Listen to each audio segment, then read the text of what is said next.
gravado. Não está sendo Zé gravado. Roberto. Pô, foi bom tu falar, hein? Valeu, Zé. Agora sim. Tá. Agora Eu vou sim. mostrar de novo o livro. Livro dos Que livro Espíritos, é hoje, pergunta 351. Isso. A apresentação foi feita, tá? Pergunta 350. No intervalo, que medeia da concepção ao nascimento goza o espírito de todas as suas faculdades? Bom, ele aqui está dando a resposta que eu acho completíssima que os espíritos dão para Kardec, né? Essa pergunta é o seguinte: daquele momento que o óvulo é fecundado até ao nascimento, da concepção ao nascimento, o espírito goza de suas faculdades? Aí nós vamos, se for falar espírito elevado, evoluído, goza. De acordo com o nível evolutivo, continua trabalhando ainda. Trabalhando, não se prende em nada. Quem leu o livro Francisco de Assis, do Miramês, né, quando Jesus estava chegando ao planeta, encarnaram-se vários espíritos elevados, entre eles o João Evangelista, Maria de Nazaré, e vários que falam até que é de outro planeta, e vários outros. E eles, quando foram concebidos, não se prenderam ao útero materno, eles continuaram trabalhando normalmente, tá? E só próximo mesmo ao nascimento é que eles se uniram bem mesmo no útero materno e renasceram. Agora, em relação aos espíritos medianos e inferiores, geralmente o que acontece? Quando o espírito se aproxima da mãe, tá? É entregue à mãe,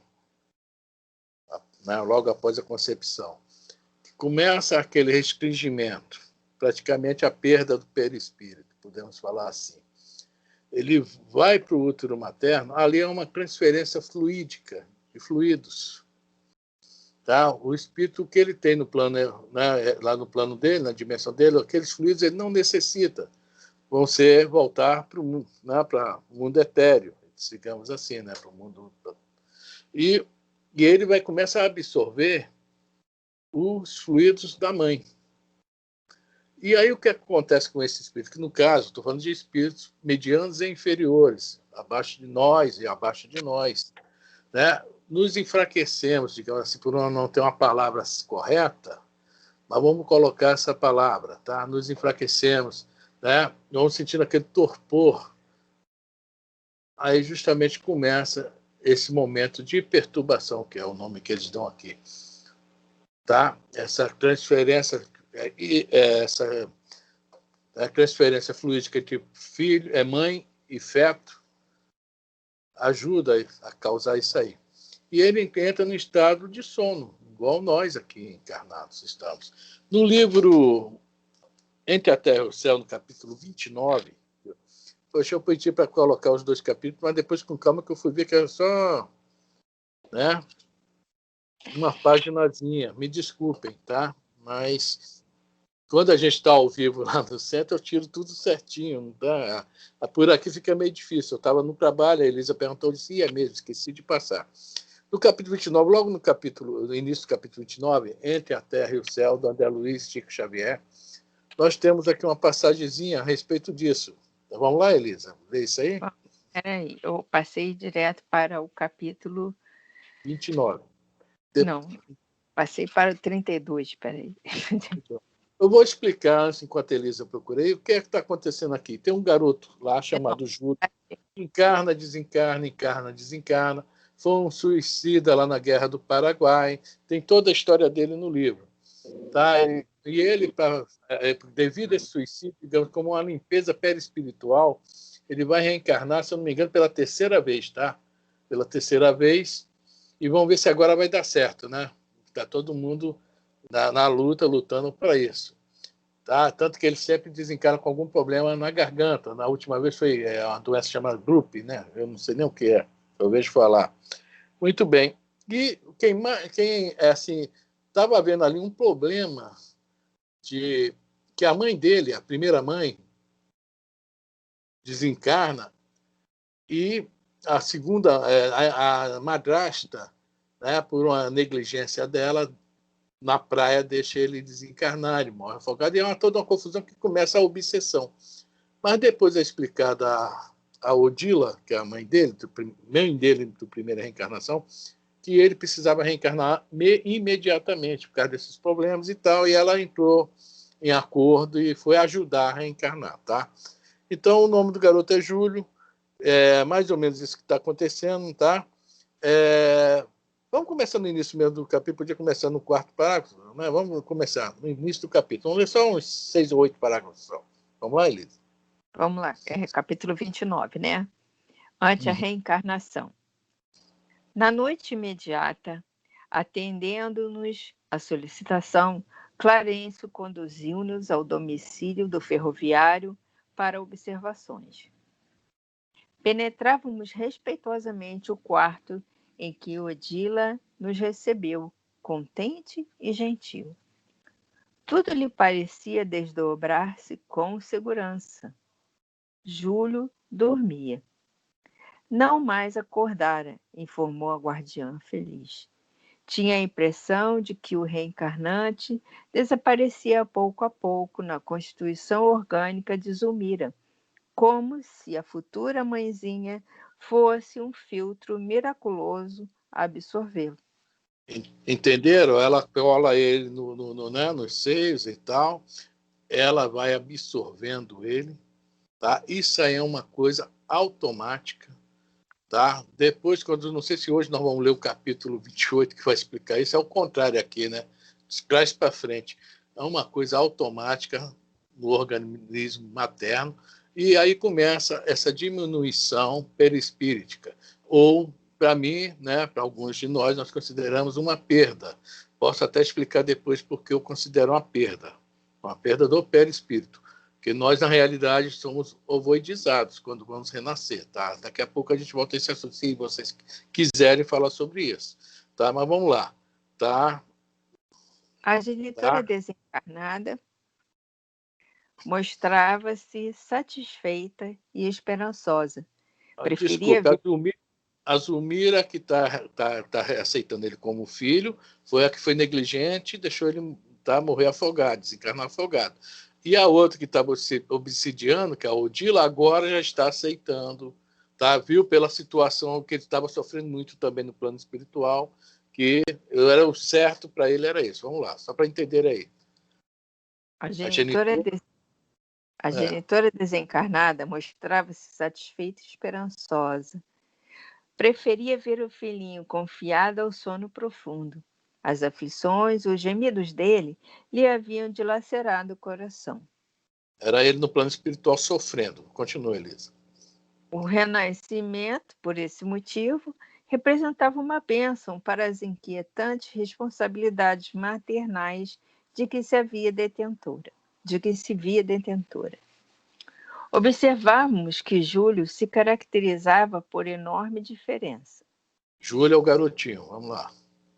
O corpo sutil do menino denotava espantosa transformação. Adelgaçara-se de maneira surpreendente.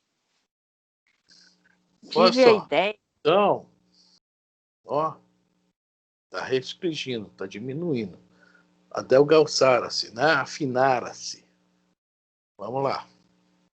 Tive a ideia de que ele e Zulmira, alma com alma, se fundiam um no outro. A moça ganhara em plenitude física e vivacidade espiritual, quanto perdia o menino na apresentação exterior. Olha que coisa legal, né? O fato de ser mãe, isso aqui eu assisti aqui em casa, quando minha esposa engravidou, eu que falei, parece que eu acertei a veia, você está diferente. Ela no outro dia fez o exame, estava. Há uma modificação nas feições da mãe. É interessante isso aqui, que eu me lembrei na hora disso. Tá? 2 gravidezes que minha esposa teve, foi o mesmo lance, né? Ela ficou assim cheia, plena, o rosto dela mudou, o olhar mudou. Tá? Parece que esse fluido que é devolvido que o espírito reencarnante devolve, parece que um pouco fica na mãe e fortalece, é uma coisa muito bonita. Quer dizer, eu acredito que todo mundo aí, todas as mães tenham passado por isso também, né? Enquanto isso, ele só vai... Vamos lá. Júlio adormecera aliviado, ao passo que a jovem senhora demonstrava admirável despertamento para a vida. A segunda esposa de Amaro modificara-se de modo sensível, como as pessoas felicitadas por novos títulos de confiança no trabalho. Revelava-se mais alegre e mais cônscia das obrigações que lhe competiam. Agora vai mostrar o que é que está acontecendo ali. Vamos lá.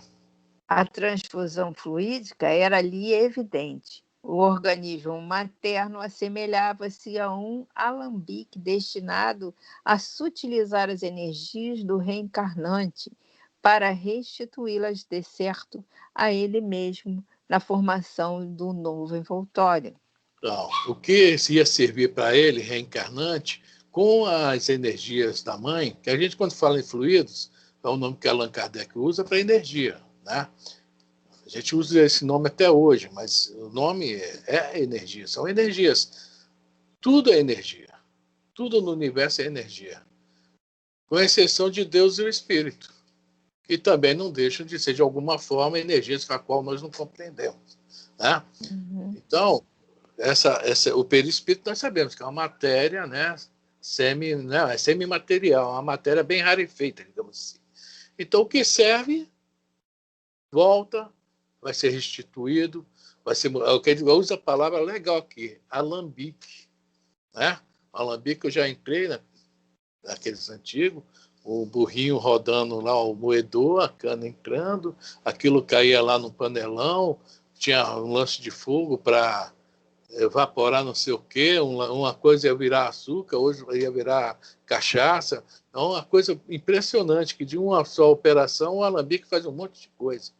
É interessante. Então, a mãe aqui, no caso, ela, olha só, isso é automatismo, isso aí é conquista de milhares e milhares de anos de todas as nossas passagens por todos os, né, mundo mineral, vegetal, etc., né, todos esses mundos em qual nós já vivemos. Tá? Continuando. Registrando-nos o assombro, o instrutor explicou com a sua habitual gentileza. A reencarnação, tanto quanto a desencarnação, é um choque biológico dos mais apreciáveis. Unido à matriz geradora do santuário materno, em busca de nova forma, o perispírito sofre a influência de fortes correntes eletromagnéticas que lhe impõem a redução automática. Pode continuar. Constituindo a base de princípios químicos semelhantes em suas propriedades ao hidrogênio, a se expressarem através de moléculas significativamente distanciadas umas das outras. Quando ligado ao centro genésico feminino, experimenta a expressiva contração, à maneira do indumento de carne, sob carga elétrica de elevado poder. Observa-se então. O que vai acontecer? Vamos aí, observa-se então. Observa-se então a redução volumétrica do veículo sutil pela diminuição dos espaços intermoleculares. Porque nós sabemos que nós somos formados por moléculas, são formadas por átomos que não se encostam no outro. Né? Há uma distância de um para o outro. É impressionante, não estou vendo, para mim está tudo coladinho. Não é isso? Então, tudo isso, devido a essas descargas eletromagnéticas, essa contração involuntária, ou seja, automática, tá? Vai fazendo toda essa diminuição. Então, o perispírito vai se diminuindo, se diminuindo. Daí é o motivo que nós estamos falando, que na maioria dos casos nós ficamos grogue, nós ficamos em estado de perturbação. Nós dormimos mesmo, digamos assim. Podemos falar que nós estamos já dormindo e vamos dormir durante 9 longos meses. Olha que beleza. Vamos lá, Elisa, continua. Toda matéria que não serve ao trabalho fundamental da refundição da forma é devolvida ao plano eterial, oferecendo-nos o perispírito esse aspecto de desgaste ou de maior fluidez. Quer Vamos lá. dizer, aventurou Hilário em sua curiosidade construtiva. Quero dizer que os princípios organogênicos essenciais do perispírito de Júlio já se encontram reduzidos na intimidade do altar materno, e à maneira de um ímã vão aglutinando sobre si os recursos de formação do novo vestuário de carne, que lhe será vaso próximo de manifestação. Porque tudo que era referente ao antigo perispírito, digamos assim, volta para o plano etéreo. O que fica lá que vai ser aproveitado, aí nós vamos entrar naquela questão de hereditariedade. Vai ser a formação do novo perispírito, que sofre o comando do próprio espírito, mas seguindo o que a mãe e o pai lhe fornecem. Então vem a mudança, né, da nossa forma dentro daquela nossa nova morada, ou seja, do nosso novo fornecedor de formas, que é a mamãe. Tá? Aí vamos continuar só mais um pouquinho nesse livro. E a forma a refazer-se sob os nossos olhos. Ou seja, o antigo perispírito. A forma, o que é isso? Nós estamos no mundo de forma. Hoje eu sou Afrânio. Até a minha próxima reencarnação, eu sou Afrânio. Quando chegar na minha próxima reencarnação, que eu vou passar por esse processo, ou seja, é a forma, ou seja, eu, Afrânio, que foi Afrânio, a rarefazer-se sobre os nossos olhos. Olha só a resposta do Clarencio. Está em ativo o processo de dissolução. Opa! É por isso que eu sempre, com a gente, tem um grupo aí que nós falamos, o perispírito, né? Diminuição de perispírito. Aceitamos falar isso, que não vejamos nada demais, mas na realidade, o perispírito não é uma redução de perispírito, não. Ele realmente é desfeito, há uma dissolução para a formação de novo perispírito. Então, nós vemos lá no livro Libertação que o instrutor lá, o Gúbio, fala sobre a questão da segunda morte, da ovoidização e essa questão ao renascer. E o André Luiz fala, quando o Gúbio já falou em ovoidização, o André Luiz fala, bom, estou pensando aqui, né, que já vi companheiros passar deste mundo para outros melhores, segunda morte. Já vi, né, amigos meus reencarnando, é isso aqui que ele viu. E também o caso da ovoidização, que isso é usada aí no plano espiritual, principalmente pelos nossos irmãos obsessores, para sugar energias de encarnados e de desencarnados também. Mas isso é outra história, tá? Não é nosso assunto de cá. Então, veja bem, está em processo ativo de dissolução. O perispírito foi-se. Quer dizer, nós ainda não temos um corpo mental com resistência para tudo isso que está acontecendo. Por isso que nós entramos em estado de perturbação. Se nós fôssemos um espírito evoluído, que nós não vivêssemos mais, só um instantinho, nesse plano, no plano que nós vivemos aqui, que são os abaixo, nós temos vários corpos, desculpe.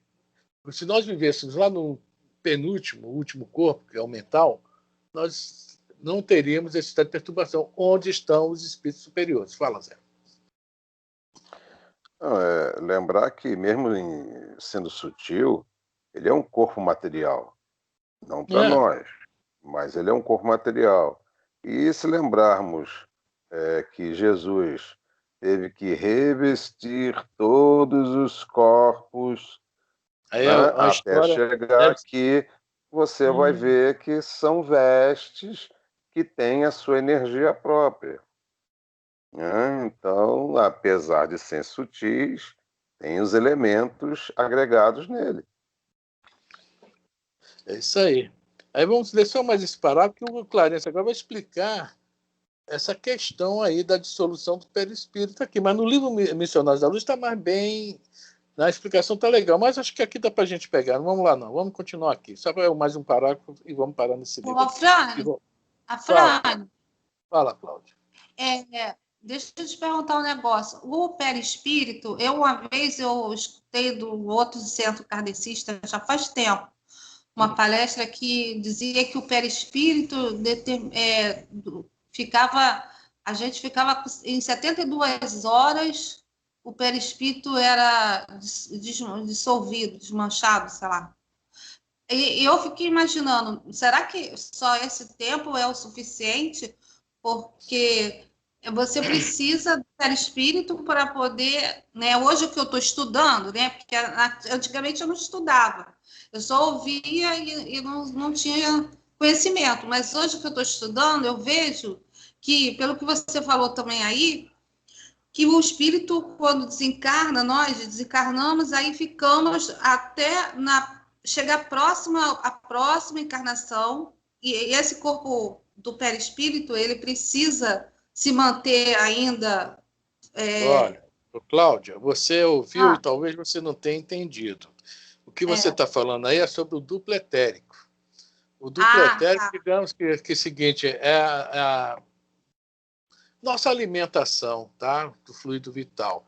O que acontece? Quando nós desencarnamos, tá? Esse duplo etérico demora algumas horas também para voltar para o plano etéreo. No livro O Obreiros da Vida Eterna, nós vimos que os espíritos, né, quando o desencarne está ali controlado, o espírito tem um certo merecimento, o que eles fazem? Eles mesmos, como é que se fala, desintegram esse duplo etérico e lançam de volta lá para evitar a vampirização. No caso dos suicidas, tá? Vou falar bem rápido no nosso estudo aqui. O suicida, quando ele, né, provoca o ato, ele é um zumbi, ele é um morto-vivo. Ele está saturado dentro de duplo etérico. E o que acontece? Quando ele chega lá no outro lado, a rapaziada vai toda para cima dele para sugá-lo, tá? Sugar essa energia.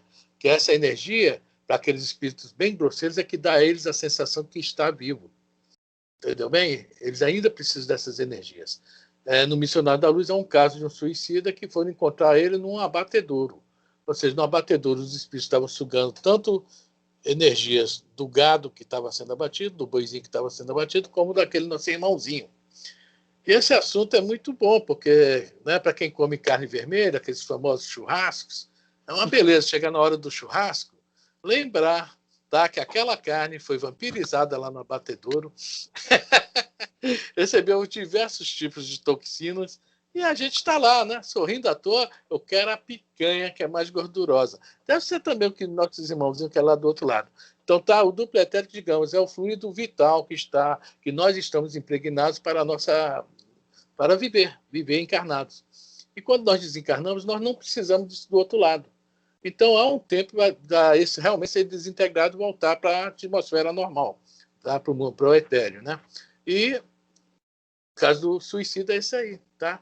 Então, o que você deve ter entendido é que o cara não deve ter falado perispírito, devia estar falando sobre o perispírito, tá? Que entre o corpo físico e o perispírito está localizado. Se houvesse uma região, isso a gente fala para haver uma compreensão, tá? Uma didática, não é bem assim. Mas se houver uma região, ele está localizado, bem coladinho no meio dos dois, tá? Que ele é que dá a sustentação ao organismo físico, fluido vital, tá? Duplo etérico, tá joia? Deu para... Vamos lá, gente? Vamos falar agora sobre... Deu, né? Vamos falar sobre a dissolução do perispírito para ser criado um novo aqui. O que a Clarence vai falar aqui para a gente. E com a bela serenidade que lhe assinala, o espírito continua elucidando. Também o corpo físico parece dormir na desencarnação, quando na realidade começa a restituir as unidades químicas que o compõem à natureza que lhes emprestou a título precário. Apenas aí com o duplo etérico aí também, tá? Tá aí também o que está falando aqui, as unidades químicas que o compõem, devolver, restituir à natureza. Nesse rolo aí está também essa energia do duplo etérico. Vamos lá. Apenas com a diferença de que a alma desencarnada, ainda mesmo quando em deploráveis condições de sofrimento e inferioridade, avança para a libertação relativa, ao passo que, em nos reencarnando, sofremos o processo de volta às teias da matéria densa, não obstante, orientados por nobres objetivos de evolução. Ah, É por isso que, conduzidos à reconstituição orgânica, olha só, Clarence explicou que quando desencarnamos, nós devolvemos tudo. Agora nós estamos voltando, ou seja, é por isso que conduzimos a reconstituição orgânica. Revivemos, olha o que ele vai falar agora. É por isso que, conduzidos à reconstituição orgânica, revivemos nos primeiros tempos da organização fetal, embora apressadamente, todo o nosso pretérito biológico. Ou seja, nós, quando estamos nesse processo reencarnatório, nós vamos começar lá não sei nem onde, mas vamos botar aqui só para ter uma situação, numa ameba, digamos assim. Aí a ameba virou caranguejo, caranguejo jacaré, o jacaré virou urubu e papapá, papapá. Todo esse processo. É como se nós, olha só, nós passamos por todo esse processo para fazer, né, chegar a esse perispírito aqui, que é o que há de melhor no planeta. É o nosso perispírito. Boa noite, Jô. Entendeu bem? Então, essa reconstituição, nós fazemos ela durante alguns dias no ventre materno, ou alguns meses, não sei. Tá? Não são os 9 meses, que era rápida. Mas, então, o que acontece? Essa reconstituição, veja bem, ela, nos seus primórdios, não havia um perispírito formado igual ao nosso. A partir de X é que ela retoma onde nós paramos. É onde entra a questão de hereditariedade também. Tá? Todo esse processo aí que nós sofremos, eu estou colocando isso aqui para a gente entender o porquê desse estado de perturbação. Isso é a primeira parte da pergunta. Tá? Vamos só acabar de ler esse parágrafo, vamos voltar para a pergunta para falar mais alguma coisa dela. Vamos lá. Cada ser que retoma o envoltório físico revive automaticamente, na reconstrução da forma em que se exprimirá na Terra, todo o passado que lhe diz respeito, estacionando na mais alta configuração típica que já conquistou, para o trabalho que compete, de acordo com o degrau evolutivo em que se encontra. Então, para chegarmos aqui onde nós estamos, tá? Nós vamos passar por todo o processo evolutivo. Tudo. Tá? É interessante, né? O que é Deus? O que é Deus? Primeira pergunta, número 1. Inteligência suprema. Aí, né? Nós ficamos perdidos, como isso tudo são processos automatizados durante os milhões de anos que nós temos. Tá?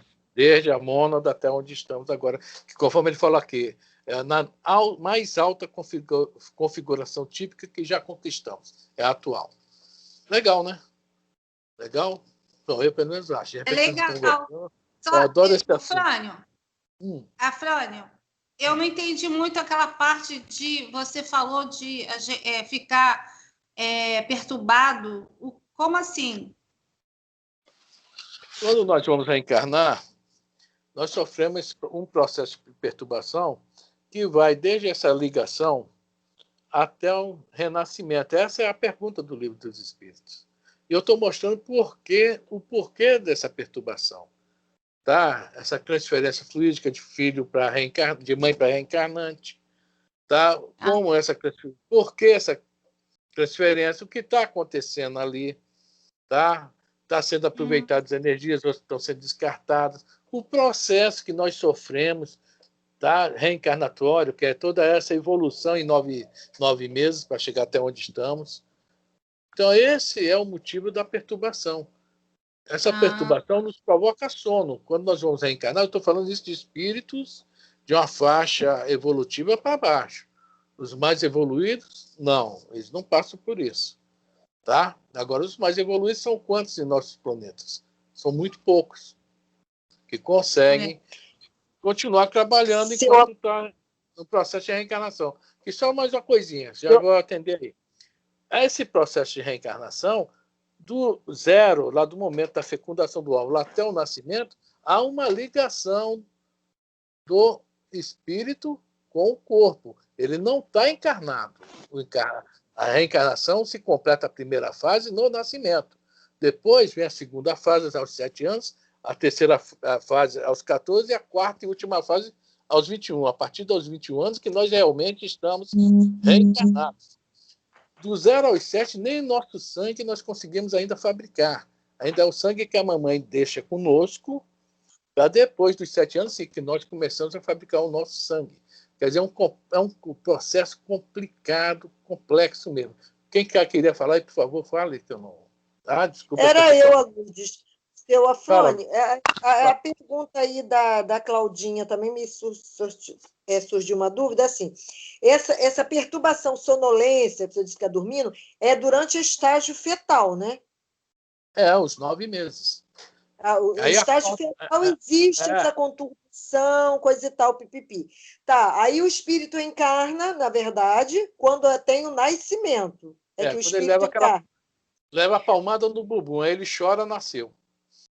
E o perispírito, onde fica nisso tudo? Ele está ali, está sendo ajustado no feto, no corpo da mãe. Ele já estava ajustado no feto ou não? E também com o nascimento, né? Está se ajustando, tá? E somente no nascimento que ele também... Porque, veja bem, o perispírito, ele é unido ao corpo célula por célula. É um processo longo. Tá? Na concepção, vem a primeira ligação, que é quando o espermatozoide e o óvulo, tá? Há uma energização, ele é ligado ali, mais ou menos no momento da concepção. No livro Missionários da Luz demorou 15 minutos, quer dizer, praticamente na hora da concepção. Ali começa a primeira ligação. Mas como nós somos todos ligados, tá? A gente sempre, quando fala em ligação, se lembra lá de cordão fluídico, né? Cordão de prata, tá? Mas não é só ele que existe. Nós somos todos ligados célula a célula. E essa ligação, digamos assim, primeira se acha no momento do nascimento, mas ela não está ainda bem firme, não. Tá? Ela vai firmar um pouquinho mais aos 7 anos de idade. É isso que nós estamos falando. E depois, aos 14, mais um pouco. A reencarnação demora 21 anos, assim, digamos por alto, tá? Num processo reencarnatório. Tá? Achei isso difícil de entender. Porque, veja bem, do 0 aos 7, nós estamos vivendo uma vida dupla. Nós não estamos totalmente...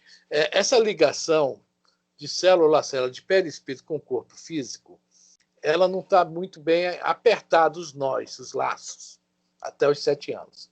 Começa a apertar e vai apertando bem até os 14. Quando aperta bem até os 14... que é que vem a fase da adolescência. O espírito se mostra mais rebelde, que ele começa a surgir, espírito, encarnado. Até então, ele é um espírito em fase de reencarnação e ainda faces, até porque a infância é tão longa. Por que a infância é tão longa aqui no nosso planeta? Porque nós precisamos dessa infância longa, porque nós ficamos mais fragilizados e fica mais fácil os nossos responsáveis, nossos pais irresponsáveis, nos colocar as novas ideias do bem, né? De nos consertar, ou nos atrapalhar também, né? Que tem pais aí que, dando chupetinha de cerveja na boca do neném mal ele renasce, tá? É meio complicado. Mas, pelo lado correto, esses 7 primeiros anos, depois dos 7 aos 14, é para a gente colocar, digamos, os nossos ensinamentos ao espírito que está reencarnando, que geralmente, com raras exceções, são espíritos que precisam muito da nossa ajuda, muita corrigenda, principalmente na questão moral. Tá? Então, aos 14 anos, mais ou menos, começa a adolescência, onde o espírito começa a se aparecer e começa a aborrecência também, porque ele começa a se debater com aquilo que foi ensinado agora a ele, com aquilo que ele traz. E digamos que só lá para os 20, 21 anos que ele está totalmente reencarnado, que ele já está tomando, já está com caráter formado, para o bem ou para o mal. Tá? E tudo isso aí é para a formação do nosso caráter. Deu para entender ou enrolou mais? Não, eu entendi. Só assim, então quer dizer que aí como é que fica a questão do livre-arbítrio? O livre-arbítrio, ele não tem um domínio maior do livre-arbítrio até os 21 anos? É. E quando a gente vai ficando mais velho, o que é que a gente fala? Se eu tivesse essa experiência que eu tenho hoje, não teria feito um monte de coisa. Sim. Porque o livre-arbítrio nós tínhamos, só que nós erramos algumas vezes. E hoje nós já temos um livre-arbítrio, mesmo um livre-arbítrio, só que nós já temos mais, né? Aí já temos como é que se fala? Um conhecimento maior e já podemos fazer uma análise dos nossos atos da infância, da juventude, do início das nossas vidas de adulto. Tá? Isso aí, agora veja bem, o nosso livre-arbítrio já é outro estudo, isso é um estudo que a gente gosta de fazer, que a gente vai mostrar que há limites para o livre-arbítrio. Tá? Nós temos o livre-arbítrio totalmente limitado. A gente acha que meu livre-arbítrio não é bem assim, não, mas isso aí é outro estudo já. E veja bem, nós vivemos num mundo bem complexo, apesar de parecer bem simples. O que nós estamos fazendo aqui hoje? O que nós estamos fazendo aqui é tendo sempre assim, uma sementinha, né, um ensinamentozinho que vai, com o tempo, né, ele vai florescer. Né? Nós vamos, às vezes a ideia até nos assusta, mas com o tempo a gente vai começar a... É que nem o boi, né? Tem 4 estômagos. Né? Ele come o capim e deita lá debaixo da sombra da árvore para quê? Para remoer, passa para o outro estômago, remoe, passa para o outro, até passar pelos 4. Aí que ele vai estar satisfeito. Eu acho que com pizza de sardinha eu também tenho 4 estômagos, eu desconfio disso. Gente, Dona Lua, está legal ou não? Se qualquer coisa, fala que a gente tenta chegar. Não, tá legal. O senhor explicou aí direitinho, tá legal. Talvez, às vezes, a gente vê a coisa, né? Não, né? Tá aquele mais. Depois a gente, é isso que eu estou falando para a senhora. Depois a senhora vai remoendo isso, vai lendo. Porque tudo isso que eu ouvi, para mim, foi muito surpresa. Eu não sabia, não tinha a menor ideia de que a gente só. Para mim, a reencarnação estava completa a partir do nascimento. Então, quer dizer, mas eu sei que a gente estudando mais vai compreendendo melhor as coisas, eu sei disso. Isso nós vamos falar daqui a pouco na pergunta 38. 38. 381. 381. Não. 383. 383. Vamos dar uma lidinha lá rapidinho, só que ela é grande. Não, só que 383 é pequenininha, 385 é grande. Vamos dar uma lidinha na pergunta 383, que é um pouquinho adiante aí de onde nós estamos. Peraí. Eu hoje estou ruim de mira, estou passando direto. 383.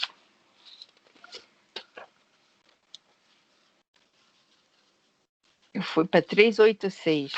Não, 3. Eu sei que. Tá. Eu sei, eu que passei direto. Tá muito. Não sei o que. 383. Qual para este, né, o espírito, a utilidade de passar pelo estado de infância? Pode ler a resposta? Lê a resposta. Encarnado, com o objetivo de se aperfeiçoar, o espírito, durante esse período, é mais suscetível às impressões que recebe, capazes de lhe auxiliarem o adiantamento para o que devem contribuir os incumbidos de educá-lo. Tá, do 0 aos 7 e dos 7 aos 14, essa pergunta e essa resposta aí, tá, Dona Lúcia? Agora vamos ver a 385, Elisa, mas vamos ler só um pedacinho, porque é muito grande a resposta. Vamos ler a 385 e os 2 primeiros parágrafos da resposta só. Deixa eu marcar aqui para não perder. 385. Que é o que motiva a mudança que se opera no caráter do indivíduo em certa idade, especialmente ao sair da adolescência. Olha só. É que o espírito se modifica? Olha só, o que é que acontece na adolescência? É o espírito que se modifica? O espírito é um só, como é que ele vai se modificar? Agora vamos à resposta à segunda fase da reencarnação. É que o espírito retoma a natureza que lhe é própria e se mostra qual era. Não conheceis o que a inocência das crianças oculta. Deixa eu só falar uma coisinha, Elisa. Veja bem, o que eu falei aqui ainda há pouco. Quando chega na adolescência, o espírito mostra quem ele é. Por exemplo, ele era um ladrão. Só que aí vem as informações que os pais deram, não devemos roubar, temos a responsabilidade, toda ação gera uma reação, lei de causa e efeito, se você roubar vai te acontecer isso, isso, isso. E o espírito começa a se revoltar. É isso que é a adolescência, a aborrecência. Nós, nessa fase que passamos por isso, a gente se revoltava com as informações que nós tivemos, que batia com aquelas que a gente trazia inconsciente, tá? E aí vinha a revolta. Não quero fazer isso, mas não pode. Por que não pode? Né? Essa é a segunda fase. A terceira eu não sei onde está, não. Depois eu procuro. Tá? Foi só para mostrar, dona Luz, que isso nós vamos estudar isso daqui a alguns dias. Tá? A pergunta está pertinho. Então, na primeira fase, segunda fase, tá? É lógico que isso aqui é uma didática, esse modo de falar. Não existe isso. Primeira fase, segunda fase. Existe sim, tá? As fases que a gente vê em nós quando estamos, né, reencarnados. Que nós vamos passando por elas. Tá bom? Isso é didática. Não é bem assim, primeiro, segundo, tem que ser 7 anos exato, tem que ser 14 anos exato. Não. Os espíritos evoluídos não. Ainda há poucos dias se formou um rapaz lá nos Estados Unidos, 14 anos, neurocirurgião. Quer dizer, intelectualmente é um cara super evoluído. Pulou um monte de fase que nós passamos para chegar a neurocirurgião aos 14 anos. E é um cara também moralmente legal, que ele fala, eu vim aqui para ajudar a modificar o mundo. Tá? Mário, vai com Deus, mas depois tu vê as filmagens. Boa noite. Boa noite. Dona Luz, está legal? Ou mais alguém quer falar alguma coisa? Nada? Tá legal, Dona Luz? Legal. Tá legal, sim. Tá? Então é isso aí. Vamos voltar então para a nossa pergunta, que a gente só olhou só a pergunta e a primeira parte. Tá. A 351. Então vamos lá. 351. No intervalo que medeia da concepção ao nascimento, goza o espírito de todas as suas faculdades? Pode ler a resposta? Vamos ler. Vai lá. Mais ou menos, conforme o ponto em que se ache dessa fase. Porquanto ainda não está encarnado, apenas ligado. A partir do instante... Há casos que, quando liga, o espírito ainda fica alguns dias ainda. Naquele livro, né, O Crimes da Libertação, né, Elisa? Que o espírito era o obsessor de uma menina, que ela foi no psicólogo, o psicólogo falou que o problema dela era sexo, e se propôs a ajudá-la. Fez sexo com ela, olha só que malandro, né? E ela, o espírito é atraído, ela engravida e ele é atraído, o obsessor. Ele ainda fica alguns dias se esperneando, com raiva, que não queria aquilo, que queria sair fora, mas devia estar na programação dele que ele tinha que renascer filho dela. Tá? Ele não conseguiu provocar um aborto espontâneo. Aí entra em estado de perturbação e vai nascer. Tá? Então, há casos e casos, mas dentro da maioria dos casos, tá? Nós perdemos realmente assim, as nossas, não é perder, como é que fala? Não gozamos de todas as nossas faculdades. Tá? Vamos lá, continuar a resposta. A partir do instante da concepção, começa o espírito a ser tomado de perturbação, que o adverte de que lhe soou o momento de começar nova existência corpórea. Essa perturbação cresce de contínuo até o nascimento. Porque ele não nasceu ainda, ele está somente ligado. Está nessa transformação. Perispírito, liga o feto. Há todo isso, tudo que nós lemos no livro Entre a Terra e o Céu para deixar o bichinho lá dormindo. Vamos dormir, a gente fica lá dormindo. Vamos lá. Nesse intervalo, seu estado é quase idêntico ao de um espírito encarnado durante o sono. À medida que a hora... Fala. Pode falar. À medida que a hora do nascimento se aproxima, suas ideias se apagam, assim como a lembrança do passado, do qual deixa de ter consciência na condição de homem, logo que entra na vida. Essa lembrança, porém, lhe volta pouco a pouco ao retornar ao estado de espírito. Ou seja, essa lembrança do passado fica apagada em nós. Aí já vai vir a questão da pergunta seguinte, que é a questão dos órgãos, do corpo novo que nós recebemos. Tá? À medida que nós... Isso é outra pergunta já, mas é o que está falando aqui. Nós tivemos o esquecimento do passado. Nós vamos estudar isso agora em breve no Evangelho segundo o Espiritismo também. Assim que acabar causas... na causa atual, nós estamos na causa anteriores, né? Assim que acabar as causas anteriores, nós vamos estudar isso, esquecimento do passado.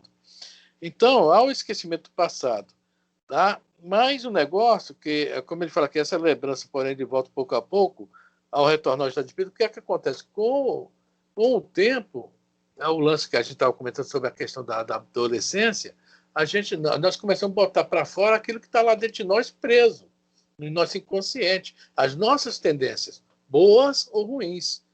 Quando é boas, é uma beleza. Quando é ruim, o bicho pega, viu? E qual a obrigação dos pais? Nessa faixa de idade aí, de etária aí, trabalhar isso. É a nossa obrigação. Trabalhar bem isso. E é árduo, porque se for um espírito rebelde mesmo, com muita tendência para o ruim, e você querer colocar, né, o máximo do bem nele, o negócio é duro, a briga é feia. Tá? A briga é tão feia que no Livro dos Espíritos vai ter uma pergunta lá na frente que fala sobre isso. Essa questão, se o pai fizer de tudo para o filho, e mesmo assim ele ir para a vida do crime, quer dizer, aí fala, tá, Deus está vendo tudo isso, está vendo todo o esforço que foi visto, foi feito, então eles não têm culpa, quando eles também se esforçam para fazer isso. Tá? Eu não me lembro qual a pergunta, senão eu ia lá vê-la, eu não me lembro mais. Bom, deixa para outra hora eu vejo. É lá na 500 e pouco, se eu não me engano, eu não me lembro o número. Então, veja bem, todo o esforço que nós fazemos, há uma recompensa para nós mesmos. E outra também, uma recompensa nossa para nós. Porque se nós fizermos o possível e o garoto, a garota melhorar, puxa vida, que legal, nós conseguimos. E se nós não conseguimos, nós temos que ter essa consciência. Eu fiz o que pude. Não consegui, mas porque eu tentei de todas as formas. Tá? Bom, essa é a primeira pergunta. Alguém quer comentar alguma coisa? Quer comentar, Elisa, o seu Roberto, sobre o livro do Miramês? Não, você falou praticamente tudo. A não ser que o seu Roberto queira fazer algum comentário. Eu não, o André Luiz que falou tudo. Foi tudo bem, está tudo bem de acordo com o Miramês. Pois é.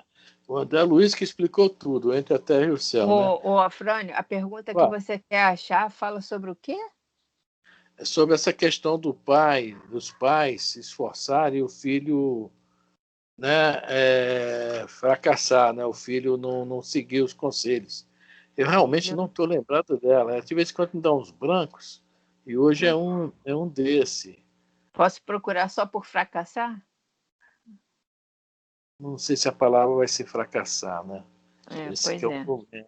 Tu tem certeza de alguma palavra da pergunta? Não lembro não, Elisa.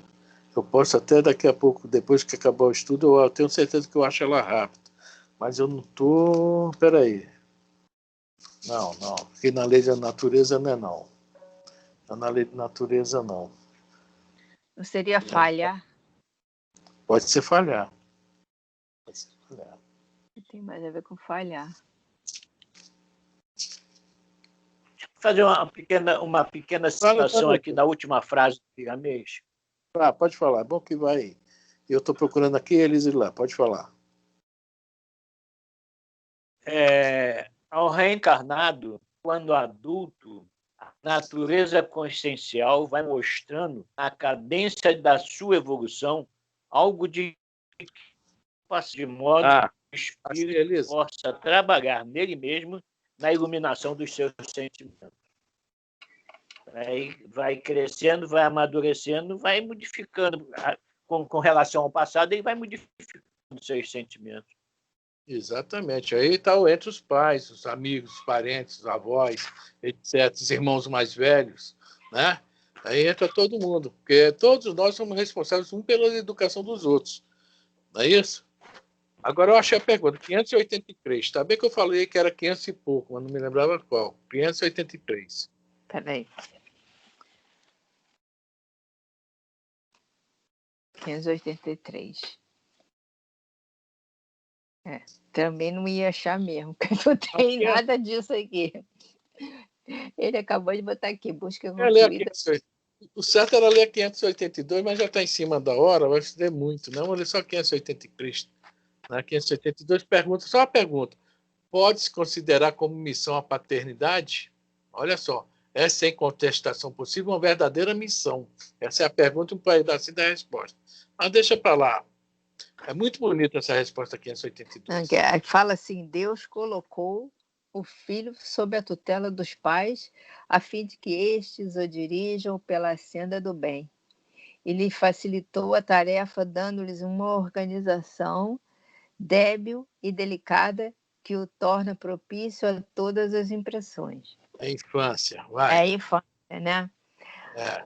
Muitos há, no entanto, que mais cuidam de aprumar as árvores do seu jardim e de fazê-las dar bons frutos em abundância do que de formar o caráter de seu filho. Eita, é uma bronca aí que os espíritos estão dando na gente. Né? Se este vier a sucumbir por culpa deles, suportarão os desgostos resultantes dessa queda e partilharão dos sofrimentos do filho na vida futura, por não terem feito o que lhes estava ao alcance para que ele avançasse na estrada do bem. Então, essa pergunta tem a ver com aquela 642. Não fiz o mal, mas também não fiz o bem. Bom, se você não fez o bem, já é um mal. E principalmente em relação aos filhos. Tá? Essa pergunta 582 mas a 583 é o que nós estamos falando aqui. Da questão do pai fazer o que pode e não conseguir. Vamos lá. Tá. Assim, a 582, quando você não consegue assumir completamente essa tutela e fazer a tua parte, aí tu vai ter que arcar com a responsabilidade. 583. São responsáveis os pais pelo transviamento de um filho que envereda pelo caminho do mal, apesar dos cuidados que lhe dispensaram? Ou seja, o pai tentou de todas as formas, olha lá, apesar dos cuidados que lhe dispensaram, mas o filho vai para o caminho do mal, se desvia. Essa é a pergunta, é o que nós estávamos comentando ainda há pouco. Vamos ver a resposta. Não. Porém, quanto piores forem as propensões do filho, tanto mais pesada é a tarefa e tanto maior o mérito dos pais, se conseguirem desviá-lo do mau caminho. Viu só? Se conseguir desviar, ótimo. Mas se não conseguir também, não está falando que eles têm culpa. Não há culpa. Há mérito. Há sempre mérito. Porque a gente tenta. E de repente, como a gente infelizmente vê alguns casos aí, em algumas famílias, né, os filhos vão para o desvio. São espíritos difíceis, muito difíceis. Tá? Bom, 8h30, tá? Eu acho que nós conseguimos fazer uma pergunta do Livro dos Espíritos. Eu queria fazer 3 hoje, gente. A Elisa não deixa. A Elisa não deixa. 3 perguntas só do Livro dos Espíritos, a gente só faz uma.